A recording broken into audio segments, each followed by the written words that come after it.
So to start things off, we are going to have a Super Vegeta lead, of course. We are then going to have Ultimate Gohan, Super Saiyan God Goku, Super Saiyan 3 Goku, Base Gotenks, and then the last slot was interchangeable. We could have someone like Golden Frieza for the additional tanking of super attacks. You could have Super Saiyan Goten, Whis for shocking speed, his chance to stun as well as the healing once per event. Even Kaioken Goku was an incredible choice because he has shocking speed and over in a flash. But as you can tell, there really weren't that many units with the Prepare for Battle link in this optimal team. The majority of them either had Over in a Flash or Shocking Speed, which is somewhat similar to what it's like now, but it depends massively on the lead that you are using. But of course, I will be going into more detail in a moment. How's it going, guys? Alex here. Welcome back to another Dokkan Battle video, and today I have something a bit different, and this was actually suggested to me by one of my subscribers over on Twitter, and basically this person just said that I should take on some of the older events with the teams that were in, back when those events were out. So of course we are running the double Super Vegeta lead, Ultimate Gohan. We also have the God Goku, Shocking Speed, well, he does have Shocking Speed, Agility Whis, Golden Frieza, as well as the Super Saiyan Goku. Alternatively, you could run the Kaioken Goku, you have the Gotenks as well, with that shocking speed link, and maybe even the agility Super Saiyan 3 Goku, pardon me.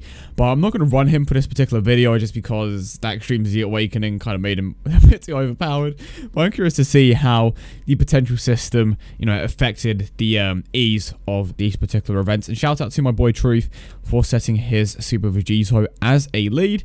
And it's my Ultimate Gohan, even at Super Attack 10, Super Attack 1. Well, let's go ahead and jump straight into it. And of course, if you want me to do this again, but with like different events and teams, of course, let me know in the comments. But look at that health, 191,000 health. That is crazy. I think the normal amount of health that you would have normally is like 160,000. But now you have leads that give you like 500,000, 500,000 health, which is just, stupid high. But it's going to be an interesting one because Broly does have his defense. We don't have a single unit here with the ability to lower the fence. What we do have is units that have potential system buffs, so I could get very unlucky and not pull off a crit, but you know what, let's see how it goes. It's just so interesting to see how certain teams and obviously the events have progressed, because this event back in the day was legit the worst thing that you could take on because of how tough it was. If you didn't have units with that particular link, or units that lower defense, you were just not going to do anything. And of course, back in the day, Super Saiyan Goku did not have the Prepared for Battle link, which kind of hurt him when it came to being too great on his team. But obviously, over time, he did become better and better. And of course, I am using the unawakened version just for the sake of accuracy, I suppose. Even though this isn't like the most accurate thing, it's just nice to see how well it has progressed. Okay, we're moving on. The first stage wasn't too bad, but now we have this particular stage which does hit extremely hard, but I'm going to keep the God Goku around just because of the 100%, of course. Maybe the Ultimate Gohan can stun, because they just made stunners so useless, because now you legit cannot stun pretty much every single stage of an event, and as expected, this isn't going to hit that hard at all unless it gets a crit, because that is how we are going to be able to get past Broly's barrier. And to be honest, it shouldn't be too much of an issue with a type advantage, but without it, it's just like, yikes. It is honestly massive yikes. But we still have the Super Saiyan God Goku there, with the chance to get a crit, hopefully. And, come on. And we get the crit, 1.2 million. That's a nice way to take it out. Alright, making decent progress here. Now, of course, we have the last stage. And they need to bring an event back, like this back again. Because the Broly event was just so fun. Okay, let's go over this, and I'm going to use a Whis here, just in case, because he hits extremely hard here. Right, let's see what my boys can do, though. So this was pretty much an example of an optimal team back when Super Vegeta was released. Of course, like I said, the Blue Goku wasn't a go-to option the majority of the time, just because he didn't have that Prepared for Battle link, but he still had his uses here and there, of course. And not a crit, so it's not going to hit that hard, unfortunately. Can we pull off the stunt? And on top of attacking everyone, he also has the super attack, which is just great. You know what? At the very least, we have the Whis there with that chance to stun, and it wasn't a crit. My Vegeta is not critting at all, and I've almost lost all of my health, which is crazy. It's only a small chance to stun, but did he stun? He did not stun. Gohan Frieza's passive isn't even active. And that's another thing. Like, you can actually implement the villains in your teams. But now, it's just a complete myth. You will never see anything like that for the most part. I mean, with the categories, you can implement them all for sure.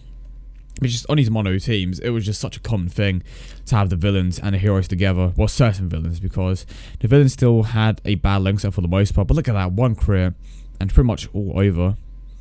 Well, what's going to happen here? Can we pull off a critical counter? Nope, not even a super attack. Okay. 500k from the critical hit. Okay, fair enough. And now we have a rotation with a somewhat decent amount of potential system buffs. I'll pick these up, and you know what? This is potentially a bad idea, but I'm going to rely on my small amount of health. So that's 52,000 from a normal attack. That is stupid. So the super attack is going to hit me. If it is a super attack, it's going to hit me for a crazy amount as well. This event was legit like borderline impossible with this particular team. But thankfully managed to pull off the crit there. And now I think I'm going to try out a different event real quick. I just realised it's like borderline impossible to do what I want to do, just because I don't even have another Super Vegito lead. And it's a shame because so many of these units are still so good and could be viable leads. But it's like, because no one else uses them, you're just never going to find them. Which is a bit of a shame. Actually, hold up. Do they still have the speed trial thing here? Because if they do, I could do it. I'm pretty certain that event is around all the time, or it's supposed to be, at the very least. So it seems like the time trial event isn't actually here. For some reason, they only kept it around for a limited amount of time, even though I'm pretty certain it was on the global version of the game, like, just forever. I don't know why they don't have the exact same thing on the Japanese version of the game. I mean, it is what it is, but it sucks because I know that on that particular event, they have like all the leads set out for you. So, I mean, it sucks because even on Super Battle Royale, they don't have anything like that. But again, the point is, I was just kind of trying to see how well some of these older teams could fare up against, you know, the older events now with the updated potential system and such. But maybe a better thing to do in future is trying to see how good these older teams actually are against some of the newer events. Let me know in the comment section down below if you do want, you know, maybe want to see something like that. A team like, you know, like this going up against the Super Saiyan Rose Goku Black event, you know, Tech Vegito Blue. I think that'll definitely be something interesting. But yeah, let me know your thoughts in the comment section down below as always. Hope you guys did enjoy the video. If you haven't seen my first video already, be sure to check it out. I basically review every single Godly Power SSR unit in 10 words or less. A bit of a fun little video, and I'll do them here and then. But yeah, hope you guys have a great day, and I will see you all in the next one.